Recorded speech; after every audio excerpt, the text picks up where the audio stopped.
Hola, ¿qué tal? Bienvenidos aquí como cada semana en Sección Salud. Gracias por acompañarnos.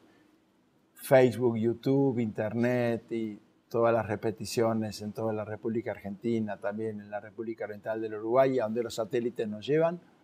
Y el programa de hoy está dedicado a los avances en neurociencias.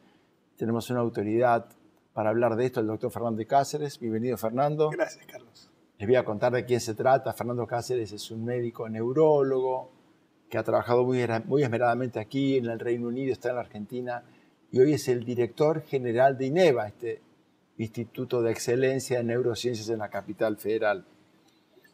Mientras preparaba este programa y tu visita, recordaba cuando en el 2002 conocí por vez primera a Guillermo Feldberg, que vino a mi oficina y me contaba de un proyecto que junto a una doctora Gold, la Argentina incendiada, tenían la vocación optimista de hacer un gran equipo médico, un edificio de excelencia, de la mano del arquitecto Jorge Turhansky, y allí nació INEVA, este Instituto de Neurociencias de Buenos Aires. Que justo cumple este año 10 años. 10 años. 10 años de trabajo y de crecimiento, por suerte, ¿no? En esta nueva visión de justamente las neurociencias, que es la conjunción entre la neurología y la psiquiatría, ¿no? Eso es un poco... Estábamos por años pensando en el mundo de la mente y omitiendo el mundo del cerebro como órgano, y ahora la neuroquímica, las neurociencias. Sí, la falsa dicotomía, ¿no? Ese dualismo que no existe, sino que es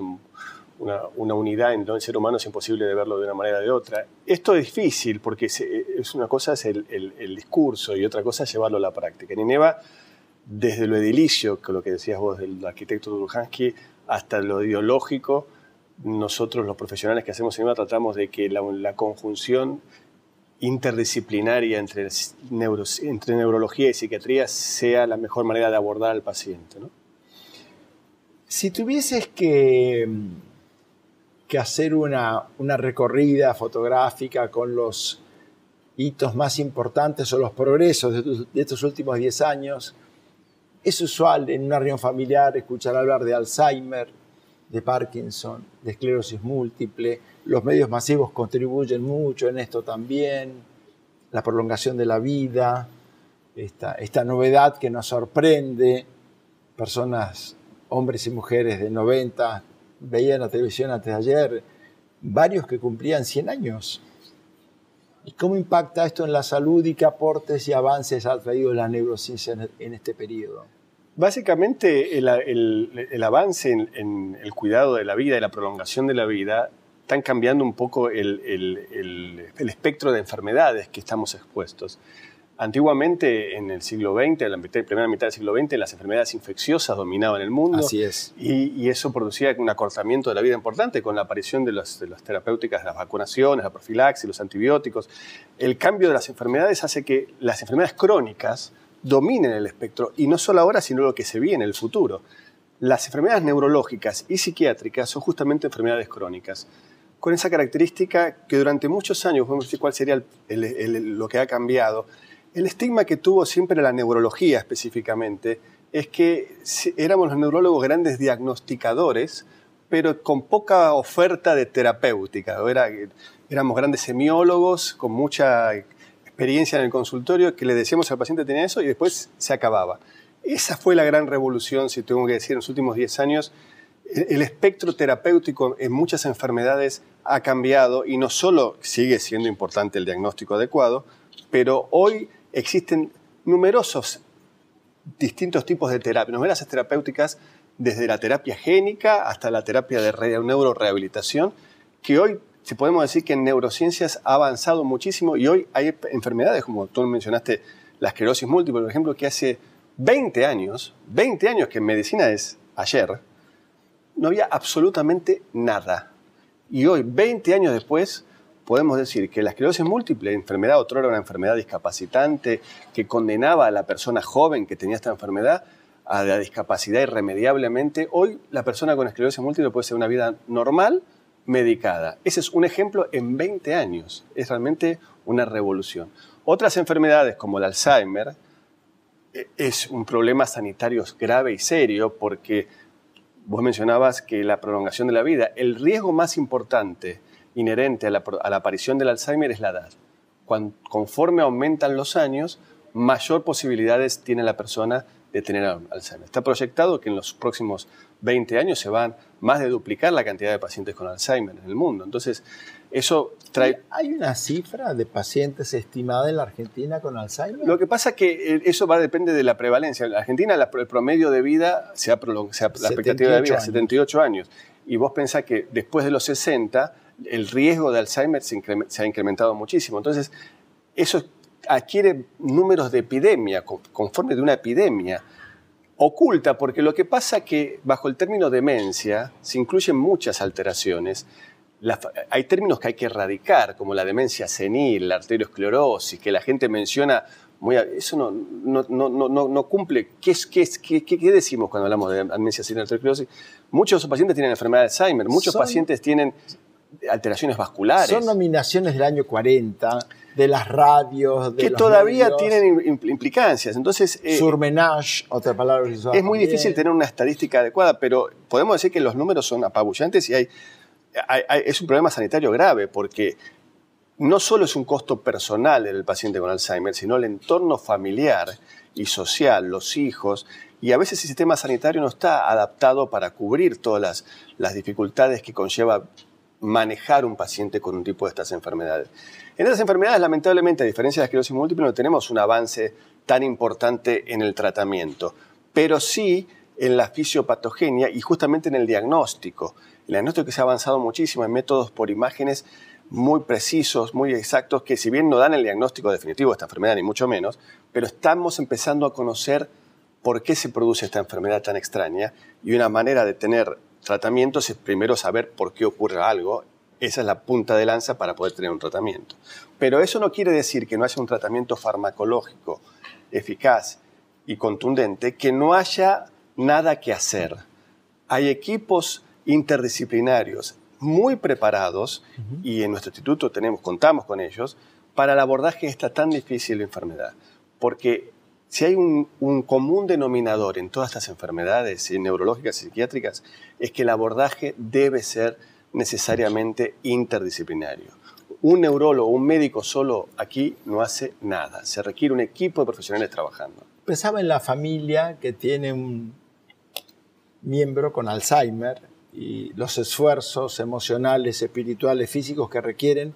Y ustedes han preparado un proyecto de salida laboral y de ayuda en este tema, los asistentes, claro, los neuroasistentes. La idea de los cuidadores de la persona con demencia requiere un abordaje diferenciado. Es muy común, lamentablemente, el día de hoy, no solo en Alzheimer, sino en cualquier enfermedad discapacitante, que en una familia socialmente bien ubicada, con un nivel cultural y económico importante, que la persona que estaba desempeñando las tareas domésticas se haga cargo de la persona enferma. Cuando no es un familiar, la esposa, el hijo, la hija soltera, que no está absolutamente preparada para el manejo.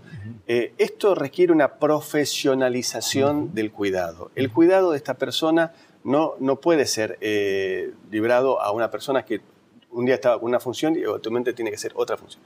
En demencia, la cosa es aún más compleja. Yo siempre cuento una anécdota.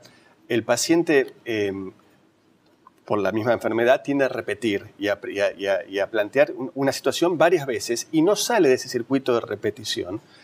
Y si uno no entiende y le sigue la corriente, digamos, no sale nunca de eso. Esta anécdota me parece interesante. Una señora de un nivel económico muy elevado, con una demencia, yo la voy a ver como neurólogo y la encuentro descompuesta, como problema digestivo, que estaba muy como empachada, sería el ejemplo de descompuesta desde el punto de vista digestivo. Cuando la veo, era muy temprano en la mañana, la que la estaba cuidando era la señora, que para ese momento la paciente era la señora de la casa. Esta mujer se despertaba cada 2 horas y pedía comer.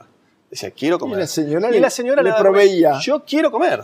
Entonces, bueno, fíjese, este ejemplo que es una tontería, pero la señora había comido 6 veces durante la noche. Esta es una persona que no está preparada. La profesionalización del cuidado requiere que se entienda, que no significa faltarle respeto, ni mucho menos, pero que se entienda la patología y cómo es el manejo de estas cuestiones, porque a veces un mal manejo puede perpetuar una conducta patológica y eso trae repercusiones hasta de seguridad, en el caso de esta señora que estaba intoxicada, o cosas más graves, como la persona quiere salir y yo no le voy a dejar que no salga la señora porque es la señora de la casa. Claro. Y la señora no puede salir sola a la calle porque se puede. Lo que tratamos de hacer nosotros es capacitar a los cuidadores para que estos cuidadores sepan cómo manejarse con pacientes tan complejos como estos, ¿no? Porque menuda tarea esto de tener una epidemia, como vos lo llamabas, de pacientes con Alzheimer, con Parkinson. Esto va a demandar una enorme cantidad de recursos humanos, además una oportunidad laboral para atenderlos. Por supuesto, y lamentablemente el sistema sanitario no está armado todavía para esto. ¿Por qué? Porque uno dice que viene una enfermera. La enfermera está para otra cosa. Estamos cubriendo un agujero con otro agujero, digamos, tapando un agujero con otro. No es la solución. El acompañante terapéutico, que es un profesional definido para patologías psiquiátricas, muchas veces la cobertura médica le otorga a un paciente con demencia o un paciente con Parkinson discapacitado un acompañante terapéutico. Y el paciente no tiene una disfunción psiquiátrica y el paciente tiene un problema que tiene que ser asistido para el vestido, para la higiene personal, y el acompañante terapéutico no tiene esa formación. O sea, es complejo el tema es un problema sanitario que cada vez más grave y no satisfecho todavía. Voy a cambiar de tema. ¿Cómo no? Para hablar de la neurorehabilitación. Lamentablemente, Fernando, tenemos en Argentina una casuística de accidentes de automóviles y motos. Terrible, otra epidemia. Otra epidemia. Que afecta a otro grupo etario. Estamos hablando de gente joven, varones jóvenes. Es dramático. Y las secuelas son tan o quizás más terribles que el Alzheimer, porque al ser gente joven en su periodo económicamente activo de la vida, productivo de la vida, el impacto se prolonga en el tiempo y es aún mayor. Hay indicadores de salud que hablan de años de vida perdidos o años de vida productiva perdidos. En estas enfermedades son más. En el accidente cerebrovascular, el mal llamado accidente cerebrovascular, porque no es un accidente, digamos, pasa porque no se toman los recaudos necesarios en el control de la vida sana, también cada vez está corriendo lamentablemente hacia estratos de la población más joven. El estrés, los hábitos de vida inadecuados, la no actividad física, el tabaquismo, la hipertensión no controlada, el colesterol. También las drogas. También las drogas, el consumo de drogas. Que modifican la percepción de distancia. Y del riesgo. Del riesgo. Hace que... El paradigma del no pasa nada, la ausencia de control, todo lo que hay con control, límite, autoridad. Bueno, el alcoholismo es claramente, hablando de drogas, es un factor de riesgo también del accidente cerebrovascular. Y todas estas cuestiones requieren o son la fuente productora, porque lo digo de esta manera que suena feo, de personas discapacitadas. Discapacitadas tanto desde el punto de vista motor físico, cognitivo y conductual. Que esa es, vos hablaste de neurorehabilitación. A veces dicen, ¿por qué la rehabilitación tiene que separarse cuando es neurorehabilitación de una fractura de tobillo? Bueno, porque cuando se daña el cerebro, no solo hay una secuela física, como puede cuando uno se quiebra una pierna y tiene que hacer una rehabilitación física. Pero cuando hay un daño cerebral secundario a un accidente cerebrovascular o a un traumatismo encefalocraniano, no puede de ninguna manera negar que tienen que, además de la rehabilitación física para recuperar la parte del cuerpo que no está moviéndose, hay que instrumentar rápidamente una rehabilitación cognitiva para que la persona vuelva a memorizar, a acordarse, a prestar atención, y una rehabilitación conductual para que no haya trastornos conductuales de impulsividad o de apatía. Todo eso tiene que hacerse conjuntamente porque acá el factor tiempo es clave, que esa es la trampa que tienen todas estas enfermedades. Y vos hablabas de rehabilitación, de neurorehabilitación. La neurorehabilitación tiene ventanas de tiempo, de oportunidad. Los minutos dorados. La neuroplasticidad, que es la clave de la neuroplasticidad, ¿qué es? Para explicarlo a la audiencia que está escuchando, que se dañó una parte del cerebro. Las neuronas, el concepto popular, la neurona muerta, ya esto sí. Eso es falso, ¿verdad? Eso es falso, porque inclusive hay zonas de neurogénesis, es muy interesante. Se pensaba que el cerebro humano no tenía capacidad. Fabrica nuevas neuronas. Se pueden fabricar neuronas, pero no solo la neuroplasticidad implica la aparición de nuevas neuronas, sino mucho más importante aún, es la cantidad de circuitos que conectan esas neuronas. Quizás lo más importante sea eso, y sí tenemos la capacidad de generar nuevos circuitos y que áreas que antiguamente estaban haciendo otra función o lo hacían en una función claramente definida, tomen la posta y empiecen a hacer esa función. Ahora, ese proceso, que ese era otro concepto que se pensaba que era espontáneo y pasaba todo el tiempo, no es así. La neuroplasticidad puede ser positiva o puede ser negativa. Depende de mi intervención desde afuera, hacia dónde orientamos esa plasticidad para que la persona mejore. Y esos son los minutos dorados o los días dorados que uno tiene para intervenir. Ese es otro concepto muy importante. La neuroplasticidad, para que tengas una idea, es un concepto que se empezó a usar en la década del 90, o sea, antes de ayer. En esta flamante era de las neurociencias, ¿los resultados son también optimistas, positivos en los neurorehabilitados? Sí, y cada vez más, porque en la medida que conocemos más este fenómeno, estamos conociendo la capacidad, porque en esto de estos circuitos de plasticidad, uno ha descubierto que hay inhibidores internos en nuestro organismo que inhiben la plasticidad. ¿Esto por qué sería? Porque uno entiende cómo si es algo bueno, ¿por qué se inhibe? Porque en el momento del desarrollo humano, cuando estamos formándonos, todo es plasticidad y no plasticidad. El niño cuando nace, nuestro sistema nervioso nace inmaduro. Nacemos y no podemos ni caminar, ni pararnos, ni sentarnos, ni hablar. El resto de la maduración la hacemos afuera por mecanismos de neuroplasticidad. Ahora, hay inhibidores naturales que hacen, bueno, hasta acá llegamos y acá paró. Esos inhibidores permanecen durante toda la vida adulta y lo interesante que farmacológicamente, esto es muy reciente, se pueden inhibir esos inhibidores para promover más plasticidad aún. O sea que no solo va a haber plasticidad inducida por el ejercicio, por la repetición, sino puede ser en el futuro, esto es futuro, pero futuro cercano. Farmacológicamente vamos a poder intervenir para inhibir la inhibición y liberar aún más el potencial de plasticidad.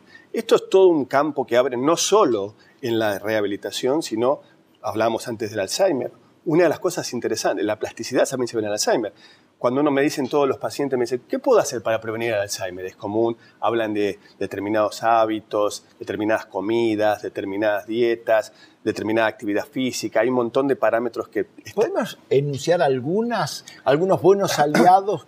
Bueno, está claramente descrito que comer determinada cantidad de grasas poliinsaturadas, pescado, evitar las grasas saturadas. Lo que se dice comer sanamente, comer mucha cantidad de verduras y frutas, hay estudios epidemiológicos que dicen que eso, las poblaciones favorece. que comen, que tienen una dieta rica en eso, tienen menos posibilidad de tener Alzheimer. ¿Tabaquismo? El tabaquismo seguro es un factor de riesgo terrible para muchas enfermedades, cáncer, ni hablar de cáncer, pero para estas enfermedades también. Hacer una actividad física importante, reglada, el sedentarismo es otro factor de riesgo para producir enfermedades de Alzheimer. Pero hay uno que es importante y por eso unía con la plasticidad, que es lo que se llama la reserva cognitiva. ¿Qué es esto? Pues esto lo voy a traducir en términos comunes, porque cuando me dicen los pacientes, ¿qué puedo hacer para prevenirlo?